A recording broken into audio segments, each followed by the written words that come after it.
وہاں پھر کیا چلے گا؟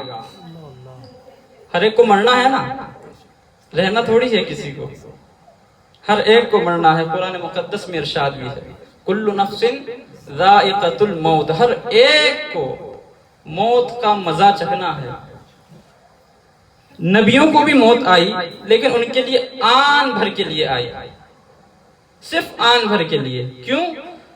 کیونکہ اللہ کا جو فرمان تھا اس کو پورا کرنا تھا۔ خضر علیہ السلام جنہوں نے آب حیات پیا ہے انہیں بھی آن بھر کے لیے موت آئی ہے، لیکن وہ اب بھی زندہ ہیں، وہ اب بھی روئے زمین پر ہیں، لیکن ہم اپنی زندگی پر نظر ڈالیں۔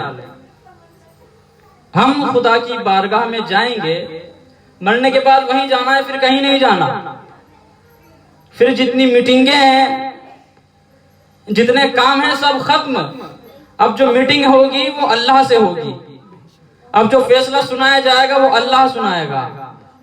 ہم تو بولنے کی طاقت بھی نہیں رکھیں گے، ہمارے ہاتھ اور زبان، ہمارے پیر یہ سب گواہی دیں گے،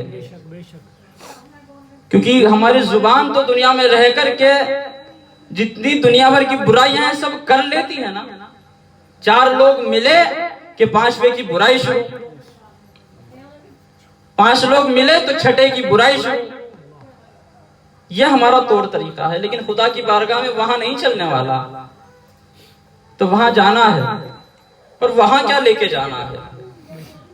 تو ہم قرآن مقدس ہی میں اٹھائیں گے اور پڑھیں گے المال والبنون زینت الحیات الدنیا والباقیات الصالحات۔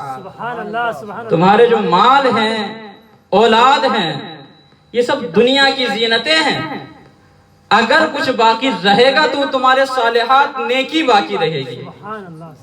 اور پھر نیکی ہمارا خدا تو اتنا غفور ہے، لا تقنطوا من رحمت اللہ، اللہ کی رحمت سے مایوس نہ ہو تم۔ کیوں؟ یہ فرمان کیوں ہے ہمارے لیے؟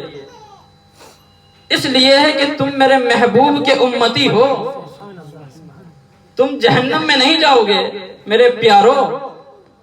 اگر تمہیں جہنم میں ڈالوں گا نا تو میرا محبوب بڑا روئے گا، بہت روئے گا، یہاں تک کہ مجھے منا لے گا کہ بروز حشر جب ہم اکٹھے ہوں گے نا تو سب رسول اللہ کی بارگاہ میں جائیں گے، رسول اللہ سجدے میں گر جائیں گے۔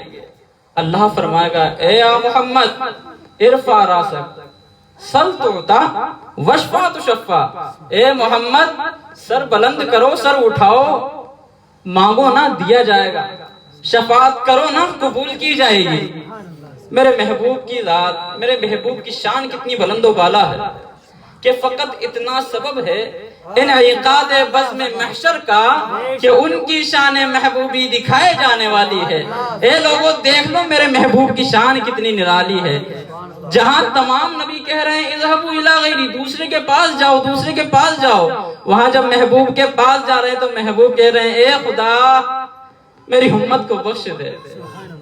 اور پھر محبت بھی کس طرح کی ہے، ایسی محبت بھی کیا کوئی کرے گا کہ جب قلم لکھ رہا تھا نا کہ امت محمدیہ ثواب کا کام کرے گی جنت میں، چاہتا تھا کہ گناہ کے کام کرے گی جہنم میں جائے گی، خدا نے روک دیا، رک جا، میرے محبوب کی امت کا سوال ہے، تھوڑا سوچ تو لے کس کی امت کے بارے میں لکھ رہا ہے۔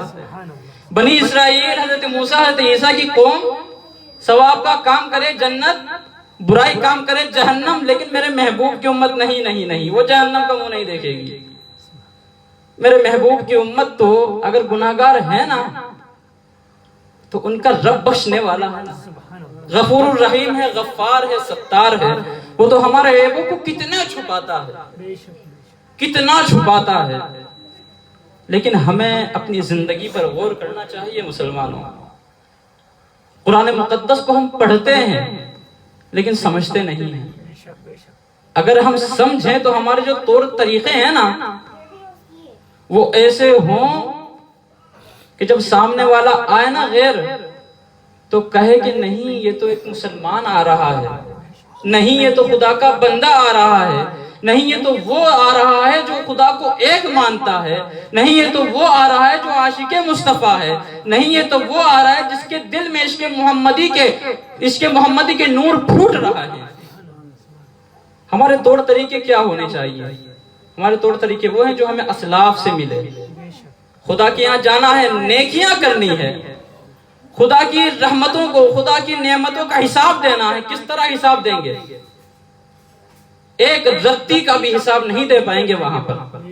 اگر ایک پیسے کا حساب لے لیا، نہیں، پیسہ تو بہت دور ہے، بلکہ کچھ لوگ تو ایسے ہیں جن کے پاس پیسہ بھی نہیں ہے، لیکن سانس سب کے پاس ہے، کہ جب تک سانس ہے، جب تک ہی زندہ ہے، سانس گئی تو ختم.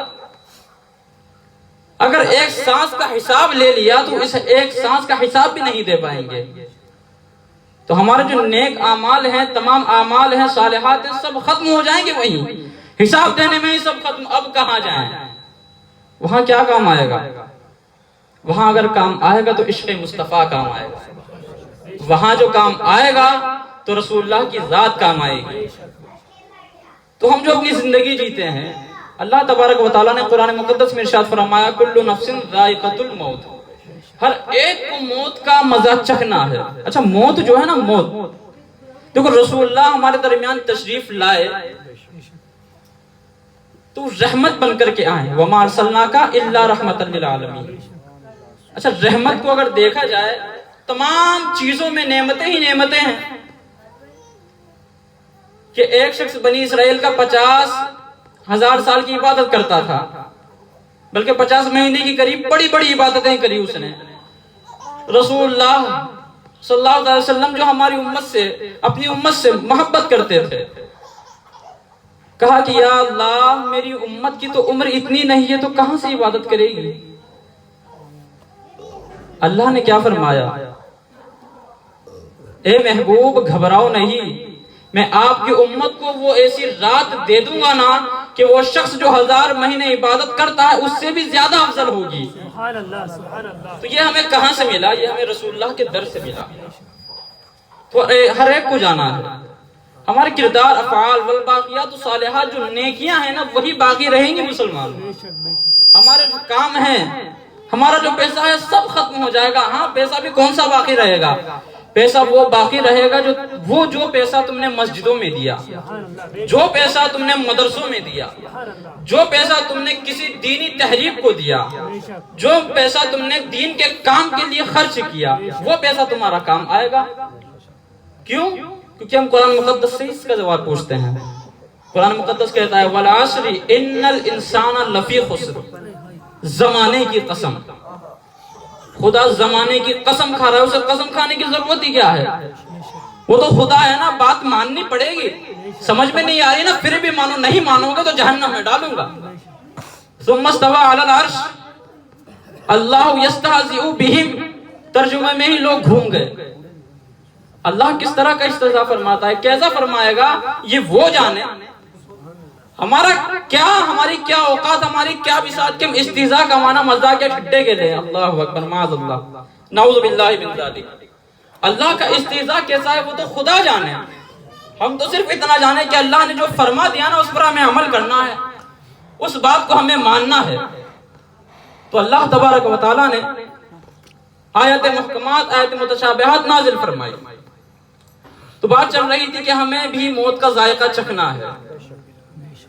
اور موت جو رسول اللہ صلی اللہ علیہ وسلم رحمت بن کر آئے، تو معلوم ہے موت کس طرح آیا کرتی تھی. کہ جب ملک الموت رسول اللہ کی بارگاہ میں پہنچے روح نکالنے کے لیے، تو رسول اللہ نے کہا کہ اے ملک الموت، یہ بتاؤ کہ تم جب روح نکالتے ہو تو انسان کو کتنی تکلیف ہوتی ہے. ملک الموت نے کہا کہ یا رسول اللہ، ایک آدمی کو ایک تلوار سے قتل کیا جائے اور اس تلوار سے انسان کو 100 بار قتل کیا جائے، تو جو 100 مرتبہ میں جو تکلیف ہوتی ہے نا، وہ تکلیف اس وقت ہوتی ہے جب میں روح نکالتا ہوں. رسول اللہ کی شان دیکھو، ان کی محبت دیکھو. کیا فرماتے ہیں کہ ملک الموت، تم میرے امتیوں کی ساری تکلیفیں مجھے دے دو، لیکن میری امت کو اتنی تکلیف مت دینا. کون کرے گا اتنی محبت؟ کہاں سے لاؤ گے ایسی محبت کرنے والا؟ وہ جو کہے کہ اگر میری امت کو کاٹا بھی چبھتا ہے تو مجھے تکلیف ہوتی ہے. مسلمانوں، کہاں سے لاؤ گے ایسا عاشق؟ کہاں سے لاؤ گے اتنی محبت کرنے والا محبوب؟ تو پھر ملک الموت نے کہا کہ یا رسول اللہ، فکر نہ کریں، میں آپ کی امت کی روح ایسے نکال لوں گا جیسے دودھ سے مکھن کو نکال لیا جاتا ہے۔ میرے محبوب دنیا میں آئے، تشریف لائے، رحمت بن کر آئے۔ کل نفس ذائقۃ الموت، موت کا مزہ چکھنا ہے، موت کے بعد قبر میں جانا ہے۔ قبر میں جانے کے لیے ہم نے کیا تیاریاں کی؟ اچھا دنیا میں کیوں آئے ہیں؟ قرآن سے پوچھتے ہیں نا، وَمَا خَلَقْتُ الْجِنَّ وَالْإِنسَ إِلَّا لِيَعْبُدُونَ، میں نے انسان اور جنات کو اپنی عبادت کے لیے بنایا ہے۔ اب عبادت ہو تو کیسی عبادت ہو؟ ہم کتنی عبادتیں کرتے ہیں؟ ہمارے محبوب جو ہم سے کہہ رہے ہیں کہ اے مسلمانوں، اے مومنوں، نماز میری آنکھوں کی ٹھنڈک ہے۔ ہم عاشق مصطفیٰ ہونے کا دعویٰ تو کرتے ہیں لیکن اپنے محبوب کی آنکھوں کو ٹھنڈک نہیں پہنچا سکتے کیا؟ یہ کیسا عشق مصطفیٰ ہے؟ یہ تو وہ بھی کرتے ہیں جو نبی کو اپنی طرح کہتے ہیں، بلکہ ہم سے زیادہ عبادتیں کرتے ہیں، لیکن نہیں، بروز حشر اگر کچھ کام آئے گا تو وہ عشق مصطفیٰ کام آئے گا۔ کیوں کام آئے گا؟ کیونکہ ہم نبی سے پوچھیں گے نا۔ حدیث شریف میں من قال لا الہ الا اللہ دخل الجنہ، جس نے لا الہ الا اللہ محمد الرسول اللہ پڑھ لیا وہ جنت میں داخل کر دیا جائے گا۔ تو لا الہ الا اللہ محمد الرسول اللہ تو پڑھ لیا، اچھا پڑھنے کے بھی بہت طریقے ہیں۔ تصدیق بالقلب ہونا چاہیے، اور تصدیق بالقلب کے لیے عشق مصطفیٰ ہونا ضروری ہے۔ دنیا میں رہنے کے لیے اور اللہ کا قرب پانے کے لیے ہمارے دلوں میں عشق مصطفیٰ ہونا ضروری ہے۔ ہم نمازیں پڑھتے ہیں تو اگر ہماری نمازیں قبول ہوتی ہیں تو اس وجہ سے قبول ہوتی ہے کہ ہمارے دلوں میں عشق مصطفیٰ کا چراغ روشن ہے۔ اگر وہ بجھ جائے نا تو سب ختم ہے پھر۔ کیوں؟ کیونکہ نبی بتا رہے ہیں کہ میری امت 73 فرقوں میں بٹ جائے گی۔ نبی کی امت 73 فرقوں میں بٹ جائے گی۔ ایک امت وہ ہے جو اجابت ہے، ایک امت وہ ہے جو دعوت ہے۔ امت دعوت وہ ہے جن کو دین پہنچا لیکن انہوں نے قبول نہ کیا، وہ کھلم کھلا کافر و مشرک ہیں۔ اور ایک امت وہ ہے جن کو دین پہنچا اور انہوں نے قبول بھی کیا، وہ امت اجابت ہے، قبول کرنا۔ لیکن اس امت میں 73 فرقے ہوں گے اور سب جہنمی ہوں گے سوائے ایک کے۔ اور وہ ایک کون سا فرقہ ہوگا؟ وہ ہوگا جو نبی اور صحابہ کے راستے پر چلے گا۔ اور نبی اور صحابہ کے راستے پر چلنے کا مطلب اہل سنت والجماعت والا فرقہ جنتی ہوگا، باقی سب جہنمی ہوں گے۔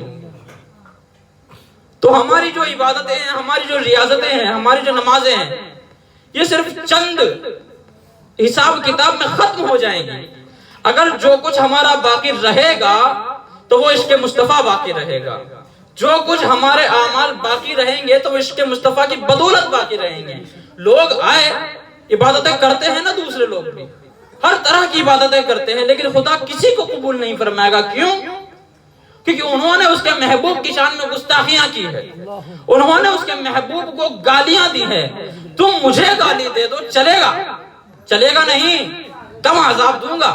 لیکن تم میرے محبوب کو گالیاں دو، تمہیں مرتد قرار دے دوں گا، تمہیں ایسی سزا دوں گا، ایسا عذاب دوں گا کہ جتنا کافر اور شرک کو ملتا ہے نا اس سے بھی کہیں زیادہ تمہیں عذاب دیا جائے گا۔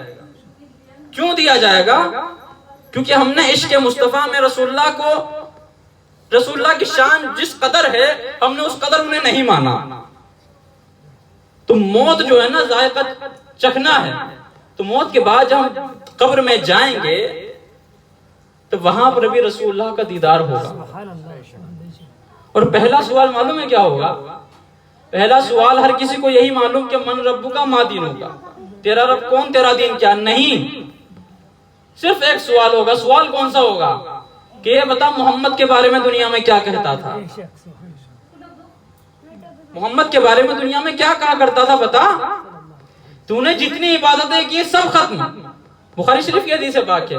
بلکہ سوال یہی ہوگا کہ تم محمد کے بارے میں کیا کہتا تھا۔ اب تو نماز کا سوال ہی نہیں ہوا، ہم تو نماز پڑھ کے آئے ہیں، ماتھے پر گڈھے کر لیے، کیا ہوا اس کا؟ روزے رکھے، صوم وصال کیے، اتنے روزے رکھے، اس کا کیا ہوا؟ اتنے حج کیے، اس کا حساب کہاں ہے؟ اس کا حساب نہیں ہے۔ پہلے یہ بتا کہ محمد کے بارے میں کیا کہتا تھا۔ اب جو عاشق مصطفیٰ ہوگا وہ تو کہے گا نا کہ محمد تو وہ ہیں جو ہمارے آقا ہیں، محمد تو وہ ہیں جو خدا کے محبوب ہیں، محمد تو وہ ہیں رسول اللہ صلی اللہ علیہ وسلم کہ جن کے صدقے سے ہمیں اپنی زندگی ملی، ہمیں اپنی مائیں ملی، زندگی ملی، دنیا بنی، آسمان بنا، ہر چیز بنا محمد کے صلی اللہ علیہ وسلم کے صدقے سے۔ جو عاشق ہوگا نا اب وہاں اس کا حساب کتاب ہو کر کے جنت کی ہوائیں آ رہی ہوں گی، لیکن جہاں ہم نے اگر ذرا سی ادنا سی بھی گستاخی کر دی نا تو پھر وہاں سب ختم ہو جائے گا۔ تو ہمیں چاہیے کہ جو محبوب ہم سے اتنا عشق کرے اور جو خدا ہم سے اتنا عشق کرے کہ جہاں جنت میں 120 صفیں ہوں گی، جہاں 80 صف صرف ہماری ہی ہوں گی، سبحان اللہ، تو اس خدا کے لیے کیا ہم نمازیں نہیں پڑھ سکتے گا؟ ہمارا حکمران اگر ہمیں کسی چیز کا حکم دیتا ہے تو ہم بہت جلد اس حکم کو بجا لاتے ہیں۔ کیوں؟ کیونکہ ہمیں ڈر ہے کہ کہیں ہمارا حکمران ہم سے ناراض نہ ہو جائے اور پھر وہ ہمیں نوکری سے نہ نکال دے، اس وجہ سے ہم اس کا حکم بجا لاتے ہیں۔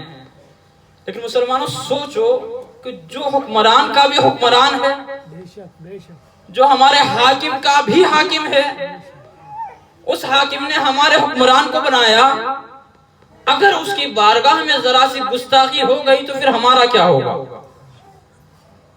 گستاخی کا پہلو سمجھ رہے ہیں آپ لوگ؟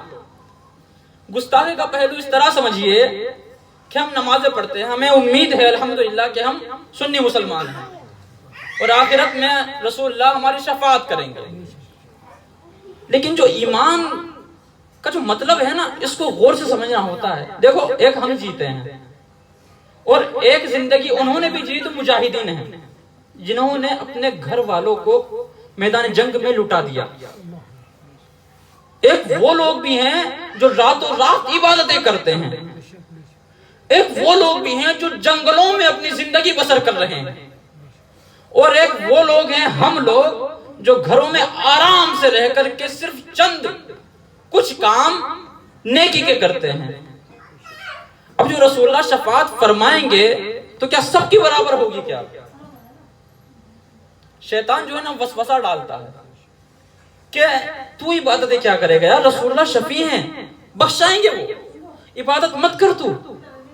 لیکن اسی وقت اس کو جواب دو کہ نہیں، اگر عبادت مقصود نہ ہوتی نا تو پھر غوث اعظم کو جو تو بہکانے گیا تھا وہ یہ نہیں کہتے کہ شیطان تو شیطان ہے تو نماز سے روکتا ہے، نہیں، وہ بلکہ تیری پیروی کر لیتے۔ جو مجاہدین نے جو گھر کو لٹایا ہے نا وہ نہیں لوٹاتے، وہ سب کافروں کے مشرکوں سے ہاتھ ملا لیتے اور کلمہ پڑھتے رہتے۔ جو لوگ رات رات عبادتیں کرتے ہیں انہیں ضرورت ہی نہیں تھی۔ کیوں؟ کیونکہ رسول اللہ شفاعت فرمائیں گے نا تو ضرورت ہی نہیں ہے۔ نہیں مسلمان، ایسا نہیں ہے۔ الحمدللہ ہم لوگ مومن ہیں اور الحمدللہ رسول اللہ ہماری شفاعت کریں گے۔ ہماری کیوں کریں گے؟ کیونکہ ہم ایمان والے ہیں۔ لیکن کیا ہمیں اپنے ایمان کا بھروسہ ہے؟ کیا غور کریں، کیا ہمیں اپنے ایمان کا بھروسہ ہے؟ آج جو گھڑی چل رہی ہے نا یہ اگلے گھنٹے میں کب ہماری موت ہو جائے اور اس اگلے گھنٹے کے بیچ میں کون سا ہماری زبان سے ایسا جملہ نکل جائے جس سے کفر ہو جائے، تو اب بتاؤ کہاں پہ مرے؟ ایمان پہ مرے یا کفر میں مرے؟ کفر پہ مرے۔ اب کیا رسول اللہ شفاعت کریں گے؟ کیا اب نہیں، رسول اللہ کافروں کی مرتدین کی شفاعت نہیں کریں گے۔ کیوں؟ اللہ نے فرما دیا ان اللہ لا یغفر ان یشرک بہ ویغفر ما دون ذلک لمن یشاء۔ اللہ تبارک و تعالی مشرکین کو نہیں بخشے گا۔ مشرکین کہہ دیا نا، اس میں مرتدین بھی آ گیا، کافرین بھی آ گیا، اللہ ان کو بخشے گا ہی نہیں۔ اولئک اصحاب النار ہم فیہا خالدون، وہ لوگ جہنمی ہیں اور ہمیشہ جہنم میں رہیں گے۔ اب جو ہم جو اس خوشخبری میں جیتے ہیں، اچھا امید ہونی چاہیے لیکن خوف بھی ہونا چاہیے۔ امام حسن بصری رضی اللہ تعالیٰ عنہ اپنے مریدین سے کہتے ہیں کہ آخر میں جہنم سے جو شخص نکالا جائے گا یا حنان یا منان کہتا ہوا، کاش وہ شخص میں ہوتا۔ امام حسن بصری معلوم ہے کون ہے؟ وہ ہیں جو جلیل القدر تابعی ہیں، اور وہ ایسے تابعی ہیں کہ انہوں نے کبھی بھی فرض تو بہت دور نفل بھی قضا نہیں کی ہے. رات و رات اللہ تبارک و تعالیٰ کے حمد و ثنا، عبادتیں، ریاضتیں. بہت امام الاولیاء ہیں، اولیاء بہت بڑے ولی ہیں. وہ کیا کہہ رہے ہیں کہ آخر میں جو جہنم سے شخص نکالا جائے گا وہ یا حنانو یا منانو کہتا ہوا نکالا جائے گا. مریدین گھبرا گئے کہ حضرت ہم آپ کے مرید ہیں، ہم آپ کی پیروی کرتے ہیں، جو آپ ہم کو حکم دیتے ہیں ہم اس کی وہ بات مانتے ہیں، اور آپ یہ کہہ رہے ہیں کہ آخر میں جو جہنم سے نکالا جائے گا وہ شخص میں ہوتا. تو امام حسن بصری فرماتے ہیں کہ جو آخر میں جو جہنم سے شخص نکالا جائے گا نا، کم سے کم اس کے ایمان کی گارنٹی تو ہے، کم سے کم یہ تو معلوم ہے کہ وہ ایمان والا ہے. مجھے اپنے ایمان کا بھروسہ نہیں، مجھے معلوم نہیں کہ میں ایمان پر مروں یا کفر پر مروں. اب مسلمانوں یہیں سے ہم اپنی زندگی کو سوچیں اور اس پہ غور کریں. افلا تعقلون افلا تذکرون، قرآن نے بارہا کہا. کہا تمہیں عقل نہیں ہے کیا تمہیں شعور نہیں ہے؟ تمہیں ہر چیز سے نوازا گیا ہے، بس تمہیں غور کرنے کی دیری ہے. وما خلقت الجن والانس الا لیعبدون پہ غور کرو.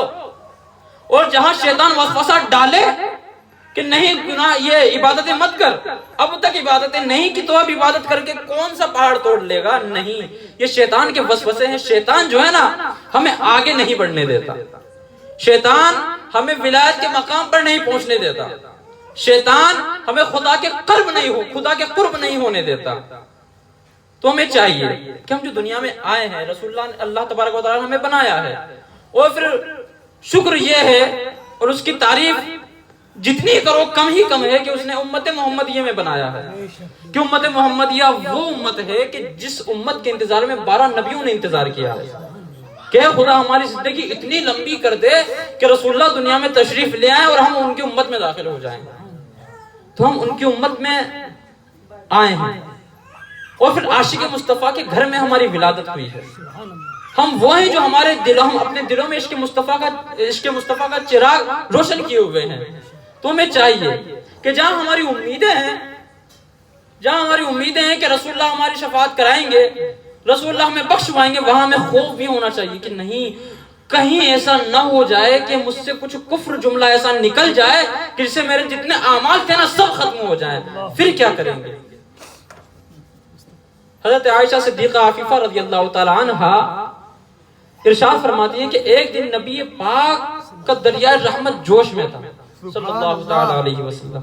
رسول اللہ فرما رہے ہیں حضرت عائشہ سے کہ اے عائشہ آج مانگ لو، جو مانگو نا دیا جائے گا، جو مانگو گے دیا جائے گا، جو پوچھو گے بتایا جائے گا، آج مانگ لو جو مانگنا ہے. حضرت عائشہ مدینہ کی مفتیاں تھی، وہ عالمہ تھی، ایسے ہی نہیں مانگ لیا، ایسے نہیں پوچھ لیا، نہیں پہلے مشورہ کرنا چاہا. اپنے باپ حضرت ابوبکر صدیق رضی اللہ تعالیٰ عنہ سے مشورہ کیا. حضرت ابوبکر صدیق رضی اللہ تعالیٰ عنہ نے فرمایا کہ اے عائشہ رسول اللہ نے اتنی بڑی بات کہی ہے تو تم پھر وہ مانگو جو کسی نے نہیں مانگا، تم وہ مانگو جو کوئی مانگ ہی نہ سکے. کیا مانگا؟ دنیا نہیں مانگی، تخت و تاج نہیں مانگا، کیا مانگا؟ حضرت ابوبکر صدیق نے فرمایا کہ عائشہ رسول اللہ سے کہنا کہ جو معراج کی رات میں اللہ اور آپ کے درمیان راز و نیاز کی باتیں ہوئی تھی ان میں سے ایک راز مجھے بتا دیجیے. عشق دیکھ رہے ہیں کیا مانگ رہے ہیں حضرت ابوبکر صدیق؟ راز کی بات مانگ رہے ہیں، خدا اور محبوب کی. بھلا خدا عاشق اور معشوق اپنے رازوں کو بتاتا ہے کیا؟ لیکن نہیں، جب حضور کا دریائے رحمت جوش میں ہے نا تو پھر وہ بتائیں گے. حضرت عائشہ صدیقہ عفیفہ رضی اللہ تعالیٰ عنہ بارگاہ رسالت میں آتی ہیں اور عرض کرتی ہیں یا رسول اللہ معراج کی رات میں جو آپ کے اور اللہ کے درمیان جو راز و نیاز کی باتیں ہوئی تھی ان میں سے ایک راز مجھے بتا دیجیے. یہ سن کر کے صلی اللہ علیہ وسلم مسکرائے. کیوں مسکرائے؟ اس وجہ سے کہ میرے محبوب صدیق نے مانگا ہے تو کیا مانگا ہے؟ ہماری باتیں مانگی ہے، اور غالباً اس وجہ سے مسکرائے ہیں کہ اگر وہ راز بتا دیا تو پھر وہ راز ہی کہاں رہا، وہ تو راز فاش ہو گیا. لیکن نہیں، وعدہ کر چکے تھے نا، امین بن کر کے تشریف لائے تھے، ہادی راشد بن کے تشریف لائے تھے، سب کے لیے سب کے مالک بن کر تشریف لائے تھے. اگر گناہ ذرا سا بھی کریں گے تو پھر امت کا کیا ہوگا؟ اسی وجہ سے تو اللہ تبارک و تعالیٰ نے پہلے گناہوں سے معصوم کر دیا کہ اے میرے محبوبوں تم سے گناہ نہیں ہو سکتا. جو تمہارے ساتھ شیطان رہے گا نا وہ بھی ایمان لے آئے گا, وہ بھی کلمہ پڑھ لے گا. میرے محبوب کی ذات دیکھو. تو صلی اللہ علیہ وسلم نے فرمایا کہ اے عائشہ ان رازوں میں سے ایک راز یہ ہے کہ اللہ تبارک و تعالیٰ نے وعدہ کیا ہے کہ جو شخص کسی کے ٹوٹے ہوئے دل کو جوڑ دے گا وہ بغیر حساب و کتاب جنت میں داخل کر دیا جائے گا. سبحان اللہ. خدا کتنا پیار کرتا ہے نا ہم سے. وہاں نمازوں کی کہیں نہیں, وہاں روزوں کی کہیں نہیں. کیا کہا کہ صرف اتنا سا کام کر دو, جس کا دل ٹوٹا ہوا ہے نا اس کی بات سن لو, اس کی مدد کر دو. اللہ تبارک و تعالیٰ اس نیکی کے بدلے میں تمہیں بغیر حساب و کتاب بھی نہیں دینا پڑے گا, بغیر حساب و کتاب جنت میں داخل کرے گا. سبحان اللہ. میرے میری محبوب کی محبت. یہ بات سن کر کے حضرت عائشہ بہت خوش ہوئی اور اجازت چاہی کہ یا رسول اللہ اپنے والد کو بتا دوں کیا. اجازت دے دی گئی. حضرت ابوبکر صدیق نے جب یہ سنا تو زاروں قطار رونے لگے. کیوں؟ حضرت عائشہ نے کہا کہ ابا حضور کیوں رو رہے ہیں؟ ہم تو جنہیں کتنوں کی مدد کر دیتے ہیں, ہم تو کتنوں کی تکلیفوں کو دور کر دیتے ہیں, تو خدا نے کچھ کام تو کچھ نیک اعمال تو ہمارے قبول کیے ہوں گے. اللہ تبارک و تعالیٰ انہی اعمال کے ذریعے سے ہمیں جنت میں داخل فرما دے گا. لیکن صدیق ہیں وہ, افضل البشر بعد الانبیاء بالتحقیق ہیں وہ, تمام بشر سے افضل ہیں وہ. نبی کی ہر بات کو جانتے ہیں, سمجھتے ہیں, گہرائی تک سمجھتے ہیں, کیونکہ صحبت کا اثر پڑتا ہے. انہی کی محبت میں سانپ سے ڈسوایا تھا اپنے پیر کو. کس کی محبت میں؟ رسول اللہ کی محبت میں. کہیں میرے محبوب کو تکلیف نہ ہو, میرا محبوب میری گود میں سویا ہوا ہے, اگر میں ہلوں گا روؤں گا تو میرے محبوب کی نیند برباد ہو جائے گی, نیند ختم ہو جائے گی. میں اپنے محبوب کو پریشان نہیں کرنا چاہتا. سانپ ڈستا گیا, برداشت کے باہر ہو گیا, آنسو نکل کے چہرے مبارک پر گرا. رسول اللہ بیدار ہوئے, آلواب دہن لگا دیا, سب ختم. کتنی محبت ہے. یہ بات سن کر کے حضرت ابوبکر صدیق زاروں قطار رونے لگے. پھر فرمایا کہ اے عائشہ, حضور اکرم صلی اللہ علیہ وسلم نے تو فرما دیا کہ جو شخص کسی کے ٹوٹے ہوئے دل کو جوڑ دے گا وہ بغیر حساب و کتاب جنت میں داخل کر دیا جائے گا. لیکن اے عائشہ اس کا دوسرا پہلو یہ ہے کہ جو شخص کسی کے دل کو توڑے گا وہ بغیر حساب و کتاب جہنم میں داخل کیا جائے گا. تو میں اس بات کو سوچ کر کے رو رہا ہوں کہ میری زندگی میں کہیں مجھ سے کسی کا دل نہ ٹوٹا ہو. مسلمانوں, ہمیں جو تاریخ اسلام, جو ہمیں اسلام سبق دیتا ہے نا, وہ یہ دیتا ہے کہ ہمیں جتنا ہو سکے ہم دین کی راہ پر چلیں. ہم مجاہدین کے درجوں کو نہیں پا سکتے, ہم ولیوں کے درجے کو نہیں پا سکتے, لیکن ہم اتنا تو پا سکتے ہیں نا کہ جب بروز حشر رسول اللہ ہمیں دیکھیں تو مسکرا دیں. جب بروز حشر اللہ تبارک و تعالی ہمیں دیکھے تو مسکرا دے اور کہہ دے کہ یہ تو میرا محبوب کا عاشق ہے, اس سے کیا حساب لینا ہے, جانا جنت میں جا. ہم اتنا تو اپنے آپ کو سنوار سکتے ہیں. تو ہمیں جتنا ہو سکے, موت چونکہ ہر ایک کو آنی ہو, موت کے بعد پھر ہم کچھ نہیں کر پائیں گے, اور موت کا کچھ بھروسہ نہیں, ایک آن کے بعد آ جائے کچھ معلوم نہیں. تو جو ہمیں اللہ تبارک و تعالی گھڑی دیتا ہے, مہلت دیتا ہے, ہمیں چاہیے کہ ہم خدا کی حمد و ثنا کریں, رسول اللہ کی بارگاہ میں درود بھیجیں, اور ان کے عاشق سچے عاشق ہو کر ثبوت دیں, سچے عاشق ہونے کا ثبوت دیں. اللہ تبارک و تعالی ہمیں پڑھنے اور سننے سے زیادہ عمل کرنے کی توفیق عطا فرمائے. استغفر اللہ ربی من کل ذنب واتوب الیہ وما علینا الا البلاغ. السلام علیکم ورحمۃ اللہ تعالی وبرکاتہ.